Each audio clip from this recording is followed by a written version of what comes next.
सुप्रभातम। अद्य भवतां संस्कृत कक्षायां सुस्वागतम। आज मैं विनय शंकर 10वीं कक्षा के अंतर्गत सुक्तया इस पाठ के अभ्यास कराने जा रहा हूँ। सुक्तया, सु मतलब सुंदर, उक्तया मतलब अनेक कथन। सुंदर उक्तियों का कथन ही सुक्तया है, संग्रह किया गया है। यह तमिल भाषा में लिखा गया महाकवि तिरुवल्लुवर द्वारा रचित श्लोक है। ये पहली सदी में तिरुवल्लुवर पहली सदी में तमिलनाडु में संत हुए, जिन्होंने मानव जीवन में माता पिता के त्याग के महत्व को दर्शाया है।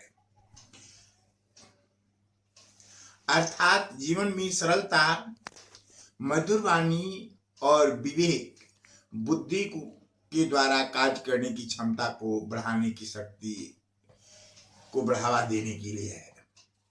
करा कि जीवन में माता पिता और आचार्य की सेवा शुश्रूषा से ही मानव का कल्याण होता है। जीवन में उत्तम आचरण अर्थात सदाचार का पालन करना चाहिए। गुड बिहेवियर ये मनुष्य का सबसे पहला धर्म होता है। अर्थात जो व्यक्ति जितना शिष्ट और व्यवहारशील होता है वह उतने ही अच्छे आचरण वाला होता है।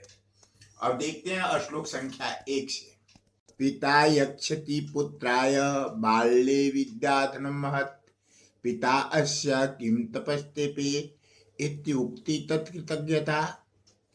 पिता यक्षति अर्थात पिता पुत्राय बाल्ये विद्याधनं महत् यक्षति पिता अस्य किं तप तेपे इत्युक्ति तत्कृतज्ञता।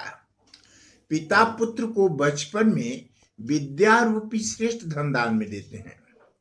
पिता ने इसके लिए कितनी कठिन तपस्या की, ऐसा कहना ही पुत्र का पिता के प्रति कृतज्ञता की भावना है, अर्थात ओबलाइजेशन है। तो इसमें महत जो है ये विशेषण हो गया और विद्याधनम विशेष हो गया। ये संधि विच्छेद हो गया। तपा जोड़ते पे विसर्ग के बाद में तथा आता है तो विसर्ग का दंत स हो जाता है। इति जोड़ उक्ति यन संधि हो गया। पिता जोड़ अश्य।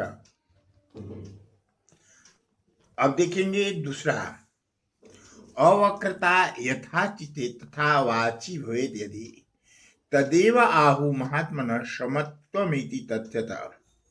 अवक्रता अर्थात सरलता जैसी चित्ते हृदय में है वैसी ही वाणी में होनी चाहिए। तदेव तत् जोड़ एवं जोड़ आहु उसे ही महात्माओं के द्वारा समत्व कहा गया है। समत्व मतलब मन और वाणी की समानता को ही हम समत्व कहते हैं।